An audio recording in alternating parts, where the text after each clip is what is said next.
네, 안녕하세요. 오늘은 2022년 9월 1일 목요일이고요. 삼성전기 주가 전망, 난세 속에서 살아남을 종목은 이라는 제목으로 오늘 국내 시장 방송을 시작하겠습니다. 네, 오늘 제가 개인적인 사정으로 오래간만에 지금 방송을 시작했는데요. 그동안에 좀 여러 가지 이슈들이 좀 많이 있었죠.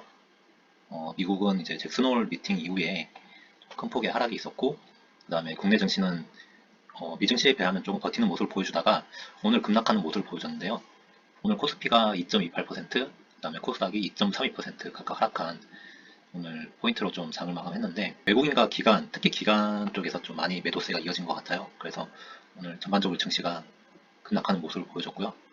지난밤에 미 증시는 미 연방준비제도의 그 긴축기조 강화가 좀 이슈가 부각되면서 4거래일 연속 하락 마감했죠.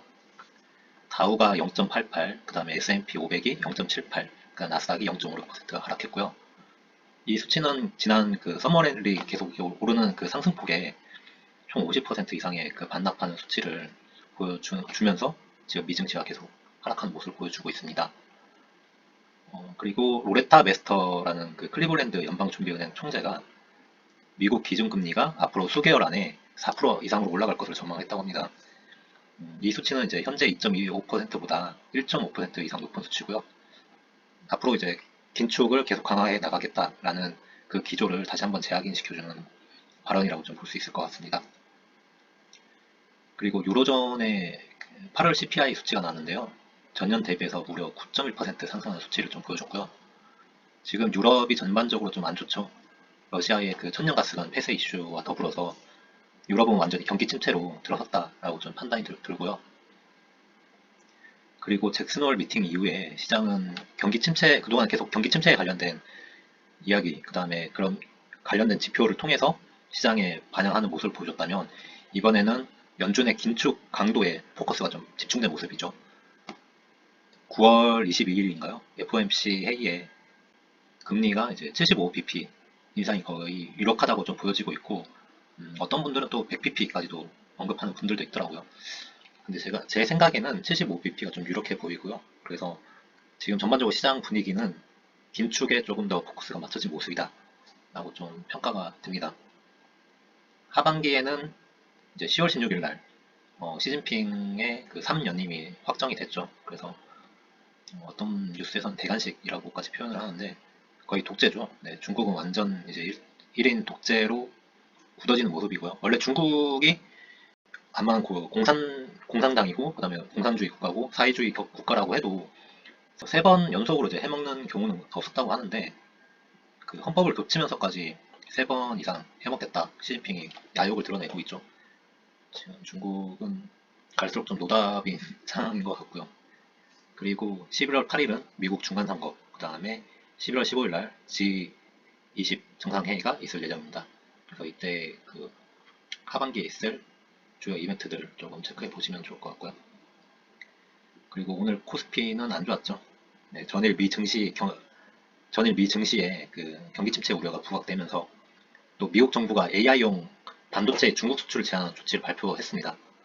그래서 한국 증시도 이제 반도체뿐만 아니라 시총 상위 종목 대다수가 급락했고, 오르는 종목들이 거의 없었죠. LG 엔솔을 제외한 모든 주요 그동안에 이제 시장을 이끌던 주도주뿐만 아니라 시총 상위 종목들이 다 급락하는 모습을 보여줬고요. 외국인과 기관이 각각 3,586억 원, 그 다음에 8,337억 원 순매도하는, 개인이 1조 이상 순매수했지만 좀 방어하기가 쉽지 않았죠. 코스닥도 마찬가지로 이제 기관, 그다음 외국인들이 각각 1,363억 원, 1,369억 원 순매도하면서 2% 이상의 급락을 보여줬습니다. 지금 매크로 환경을 좀 보면 국내외적으로 좀 악재가 많이 좀 부각되는 모습이죠. 국내로 보면 이제 쓰리고라고 하죠. 고물가, 고환율, 그 다음에 무역 적자치 큰 폭으로 이제 상승을 했죠. 요 세 가지 악재들이 좀 혼재되면서 지금 전반적으로 이제 코스피의 상승폭을 좀 제한하는 모습을 좀 보여주고 있고, 그 다음에 미중 갈등이 좀 점점 격화되고 있죠. 대만에서 중국에 드론을 뭐 쐈다는 뉴스도 있고요. 그 다음에 러시아가 천연가스관 폐쇄 결정을 하면서 유럽이 지금 총체적인 난국으로 빠져들고 있습니다. 그리고 미국은 연준의 긴축 기조, 아까 앞서 말씀드린 것처럼 확인하는 모습을 보여주면서 3대 증시가 급락하는 모습을 보여주고 있고, 그 다음에 중국 부동산이 지금 개판이죠. 많이 좀 안 좋다고 합니다. 전 세계적으로 헤게모니 싸움이 좀 치열해지고 있고 세계 질서가 좀 다시 재편되는 모습입니다. 그러면 우리는 어떻게 해야 되냐? 그래, 그 물가 높은 것도 알겠고 부역 적자치 높은 것도 알겠어. 미국, 중국 계속 싸우고 있고 러시아, 유럽 계속 안 좋고 중국 부동산 안 좋아. 그럼 우리는 어떻게 해야 돼? 라고 하면 역시나 뭐 계속 제가 언급드린 것처럼 저평가 우량주 발굴 이게 좀 첫 번째일 것 같아요. 음, 제 포트에서 제가 계속 얘기 드린 리노버업이 좀 포트 비중이 좀 큰데 리노버업 주가 보시면 아시겠지만 기업 실적에 비해서는 지금 계속 못 가고 있거든요. 반도체 그 업황 자체가 좀 안 좋아지면서 리노공업도 마찬가지로 좀 주가가 좀 올랐다가 다시 또 최근에 다시 안 좋아지는 모습을 보여주고 있는데 저는 이런 종목들을 좀 관심 있게 계속 봐야 될 거라고 생각이 듭니다. 리노공업뿐만 아니라 이제 오늘 언급드린 삼성전기 같은 반도체 업황이 안 좋지만 그 중에서도 뭐 리노공업이라든지 삼성전기의 기업들은 탄탄하거든요. 특히나 뭐 삼성전기 같은 경우에는 애플 이슈 때문에 또 잠깐 LG 이노텍하고 같이 묶이면서 좀 부각이 되기도 했었고 또 어제 또 장대 양봉을 세우는 모습을 보여줬었죠. 그리고 IRA 수혜주 태조 이방원 중에서 뭐 원자력이라든지 그 다음에 태양광, 그 다음에 풍력, 방산 같은 종목들 지금 시장을 이끌었던 태조 이방 뭐 IRA 수혜주뿐만 아니라 태조 이방원 같은 주도주들이 오늘 같은 경우에는 조선주가 좀 많이 하락을 했죠. 그래서 조선주 중에서도 뭐 한국조선해양이라든지 현대중공업 같은 현대미포조선은 제가 주가 확인 못했는데 그런 좀 우량 기업들 아니면 이제 계속 잘 가다가 오늘 조금 주춤한 종목들 많이 있잖아요. 그런 종목들의 눌림목을 좀 공략해보자. 그리고 세 번째는 경기 방어주. 대표적으로 KTNG가 있죠. KTNG 같은 경우에는 주가 흐름이 뭐 아시는 분들은 아시겠지만 거의 없다고 보면 됩니다. 제가 지금 HTS 확인해 보는데 네, KTNG 같은 경우에는 주봉 차트를 보면 굉장히 좀 평온한 모습이죠. 네, 이런 종목들 경기 방어주 그 다음에 배당금 높은 종목들 위주로 공략을 하면 좋을 것 같고 그리고 네 번째가 핵심이죠. 당분간 HTS, MTS 삭제해서 주식을 좀 떠나 있자. 저같이 이제 매일 트레이딩을 하시는 분들은 아닌 경우에는 뭐 중장기적으로 뭐 스윙 하시는 분들도 있고 그런 분들은 조금 하반기에는 좀 떠나 있는 게 좋지 않을까. 좀 이래저래 좀 귀찮다. 그런 분들은 어, 어느 정도의 이제 대응 정도만 해주시고 아예 그냥 주식을 떠나 있으면 어떨까라는 게 전문가 분들이 뭐 진단반 농담 반으로 하시던데 뭐 이런 방법도 있을 수 있겠죠. 네, 넘어가겠습니다. 그래서 오늘은 큰 이슈는 이제 2%대 하락했다라는 게 오늘 주요 이슈고 환율이 또 장중에 1355원 돌파했다. 13년 5개월 내 최고다. 환율이 심상치 않아요. 그래서 뭐 1,400원까지 얘기하시는 분들도 있는데 환율이 어떻게 될지 모르겠습니다. 당분간 뭐 떨어질 기미가 전혀 안 보이고 있죠. 네, 넘어가겠습니다.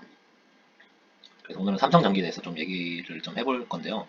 제가 가장 최근에 삼성전기에 대해서 언급을 드렸던 게 8월 10일 날 이제 삼성전기 주가 전망을 했었는데 이때 딸피 나온 반도체라고 해서 반도체 업황이 안 좋아졌다는 리포트들이 막 쏟아지기 시작할 때였어요. 그래서 반도체가 하반기 안 좋다. 그럼에도 불구하고 삼성전기 같은 종목들은 들고 갈만하다라는 게 저의 의견이었죠. 그래서 이때 증권가의 뭐 평가, 긍정적인 평가들 소개해 드리면서